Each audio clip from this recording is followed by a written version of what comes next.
గోవింద గోవింద గోవింద గోవింద.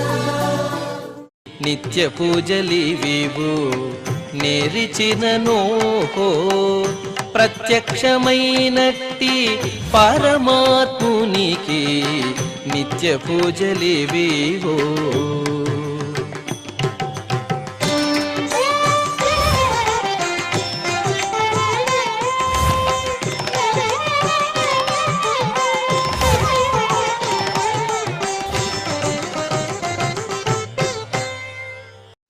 ఓం నమో వెంకటేశాయ. ఈరోజు మంగళవారము, శ్రీ క్రోధినామ సంవత్సరము, దక్షిణాయనము, హేమంత ఋతువు, మార్గశిర మాసము, శుక్లపక్షము, దశమి తిథి, ఉత్తరాభాద్ర నక్షత్రము, డిసెంబర్ 10, 2024.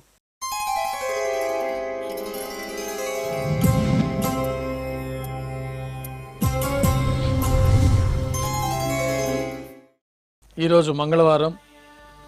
విశేషమైన వారార్జిత సేవగా మనం అష్టదళ పాదపద్మారాధన జరుపుకుంటున్నాము. మాధ్యాహ్నిక ఆరాధన కార్యక్రమంలో భాగంగా స్వామివారికి ప్రతిరోజు నిర్వహించబడే అష్టోత్తర శతనామార్చన ఏకాంతంగా తులసి దళాలతో నిర్వహించబడుతుంది. ఈరోజు మంగళవారం అదే ఆర్జిత సేవగా భక్తుల దర్శనార్థం 108 అష్టదళ స్వర్ణ కమలాలతో నిర్వహించబడుతుంది. అష్టోత్తర శతనామార్చన తర్వాత శ్రీవారికి మాధ్యాహ్నిక నివేదనలు అరగింప చేయబడతాయి. వెంటనే సర్వదర్శనం ప్రారంభమవుతుంది. ఉభయ దేవేరులతో శ్రీ మలయప్ప స్వామివారు మేళతాళాలతో ఊరేగింపుగా విమాన ప్రదక్షిణంగా సంపంగి ప్రాకారంలో కల కళ్యాణ మండపానికి వేంచేస్తారు. కళ్యాణోత్సవం ప్రారంభమవుతుంది. పుణ్యాహవాచనము, అంకురార్పణ, రక్షాబంధనము, అగ్నిప్రతిష్ఠ, స్వామివారికి అమ్మవార్లకి కళ్యాణోత్సవం సందర్భంగా నూతన పట్టు వస్త్రాల సమర్పణ, మహాసంకల్ప పఠనం, మాంగళ్యాల ఆరాధనలో భాగంగా మాంగళ్యాలకు అభిషేకం, మాంగళ్యాలకు ఆరాధన జరిపి శ్రీవారి తరఫున మాంగళ్యాలను అమ్మవార్లకి సమర్పణ గావించి శ్రీవారికి అమ్మవార్లకి కర్పూర నీరాజనం సమర్పించి విశేషమైన హోమాలతో పూర్ణాహుతి పూర్తి అయిన తర్వాత మాలా పరివర్తనం అనే వైదిక కార్యక్రమాన్ని నిర్వహించి ఉభయ దేవేరుల్ని శ్రీవారి చెంతకు చేర్చి ఈ సందర్భంగా అక్షతారోపణ అనే వైదిక కార్యక్రమాన్ని నిర్వహించిన తర్వాత కర్పూర నీరాజనము, నైవేద్యము, తిరిగి కర్పూర నీరాజనంతో కళ్యాణోత్సవం పూర్తి అవుతుంది. కళ్యాణోత్సవ భక్తుల దర్శనం అనంతరం ఉభయ దేవేరులతో శ్రీ మలయప్ప స్వామివారు మేళతాళాలతో ఊరేగింపుగా ధ్వజస్తంభం వద్ద కల అద్దాల మండపానికి చేరుకుంటారు. వేదపారాయణ నడుమ ఊంజల సేవ నిర్వహించి కర్పూర నీరాజనంతో ఊంజల సేవ పూర్తి అవుతుంది. ఉభయ దేవేరులతో శ్రీ మలయప్ప స్వామివారు వైభవోత్సవ మండపానికి వేంచేస్తారు. ఆర్జిత బ్రహ్మోత్సవంలో భాగంగా స్వర్ణ గరుడ వాహనంపైన శ్రీ మలయప్ప స్వామివారు వేంచేస్తారు. కర్పూర నీరాజనంతో గరుడ వాహన సేవ పూర్తి అవుతుంది. హనుమంత వాహనంపైన శ్రీ మలయప్ప స్వామివారు వేంచేస్తారు. కర్పూర నీరాజనంతో హనుమంత వాహన సేవ పూర్తి అవుతుంది. పెద్ద శేష వాహనంపైన శ్రీ మలయప్ప స్వామివారు వేంచేస్తారు. కర్పూర నీరాజనంతో పెద్ద శేష వాహన సేవ పూర్తి అవుతుంది. బంగారు తిరిచిపైన శ్రీ మలయప్ప స్వామివారు వేంచేస్తారు. ఉభయ దేవేరులతో కలిపి శ్రీ మలయప్ప స్వామివారికి కర్పూర నీరాజన సమర్పణతోటి ఆర్జిత బ్రహ్మోత్సవం పూర్తి అవుతుంది. సాయం సంధ్య వేళలో 1000 దీపాలతో అలంకరించబడి ఉన్న సహస్ర దీపాలంకరణ సేవ మండపానికి ఉభయ దేవేరులతో శ్రీ మలయప్ప స్వామివారు మేళతాళాలతో ఊరేగింపుగా చేరుకుంటారు. వేదం, గానం, నాదం నడుమ సహస్ర దీపాలంకరణ సేవ నిర్వహించి నక్షత్ర నీరాజనము, కర్పూర నీరాజనంతో సహస్ర దీపాలంకరణ సేవ పూర్తి అవుతుంది. ఉభయ దేవేరులతో శ్రీ మలయప్ప స్వామివారు 4 తిరువీధులు ఉత్సవం జరుపుకొని భక్తులను అనుగ్రహించి ఆలయంలోకి చేరుకుంటారు. ఆలయంలో నైవేద్యం పూర్తయిన తర్వాత గర్భాలయంలో వేంచేస్తారు. వెంటనే రాత్రి తోమాల సేవ ప్రారంభమవుతుంది.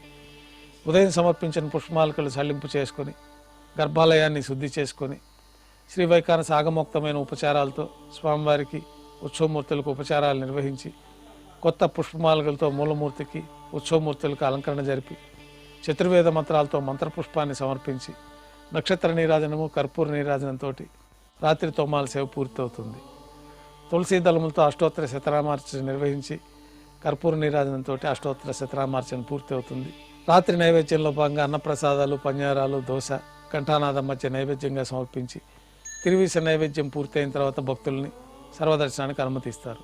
సర్వదర్శనం పూర్తయిన తర్వాత ఏకాంత సేవలో భాగంగా రాత్రి సమర్పించిన పుష్పమాలికలు సల్లింపు చేసుకొని గర్భాలయాన్ని శుద్ధి చేసుకొని బంగారు పంచపాత్రలో బ్రహ్మ తిరువారాధన కోసమై తీర్థాన్ని నింపి ఉంచి ఏకాంత సేవలో భాగంగా కౌతుకభైరమైన శ్రీ భోగ శ్రీనివాసమూర్తి గారిని బంగారు పట్టు పాన్పు పైన పెంచేపు చేసుకొని ఈ సందర్భంగా స్వామివారికి దారోష్ణమైన గోక్షీరము, జీడిపప్పు, ద్రాక్ష, కల్కండ కలిపిన మిశ్రమాన్ని నైవేద్యంగా సమర్పించి కర్పూర నీరాజనంతో ఏకాంత సేవ పూర్తి అవుతుంది.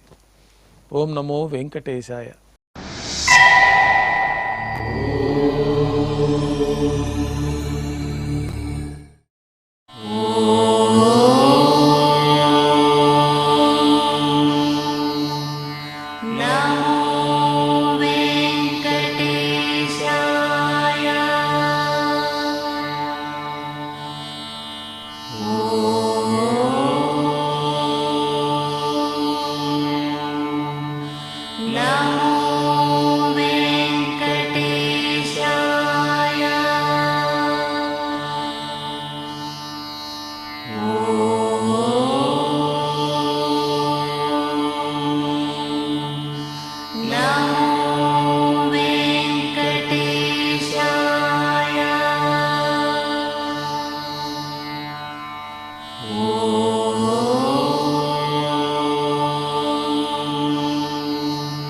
No.